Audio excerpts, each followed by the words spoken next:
आखिर वो दिन आ गया। राजा लौट आया।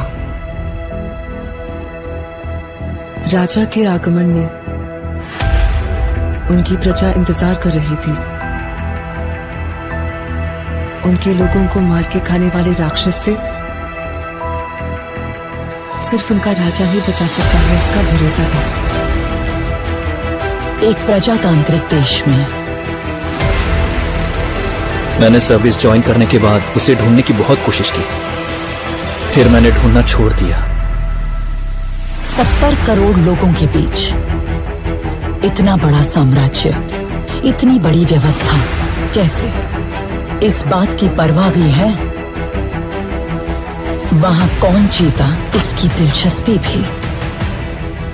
कमिश्नर बदल कर आ रहा है, ये कोई खबर है? सर, खबर पोस्ट देखकर नहीं बनती, उस पोस्ट पर जो पर्सन आ रहा है उसे देखकर बनती है। एक माफिया साम्राज्य का राजा हो गया।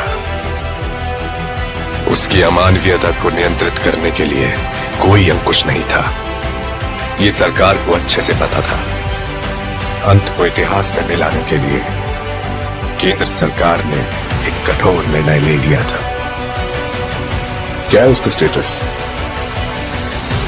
Notorious assassin, now retired. Retired? वो क्या है? उस बारे में तो कुछ लिखा नहीं है।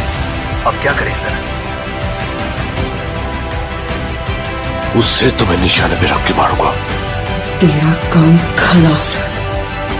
जिन लोगों ने उसका हाथ पकड़ा, उसने आखिर तक उनका हाथ नहीं छोड़ा। उसके वजूद को वो लोग आखिरी सांस तक नहीं छोड़ेंगे। वो एक वीर योद्धा की तरह आगे से वार करता है, कायरों की तरह छुपकर पीछे से नहीं। एक सड़े कुत्ते को मारने के लिए इतने सारे राक्षसों का क्या जरूरत है मेरे भाई? वो कुत्ता नहीं, शेर है। तो फिर उस शेर को हम कुत्ते की मौत मारेंगे। आप सिर्फ एक इशारा कर दो।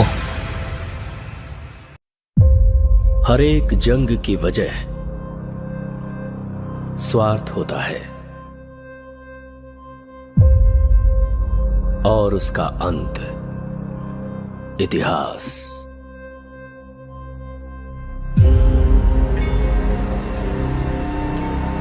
सरकार की नजर में वो एक शैतान है,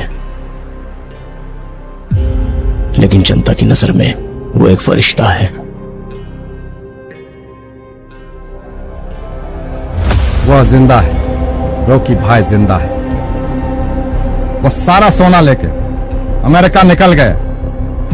उनकी बैठने की कुर्सी से लेकर सोने का पलंग तक सब कुछ गोल्ड है।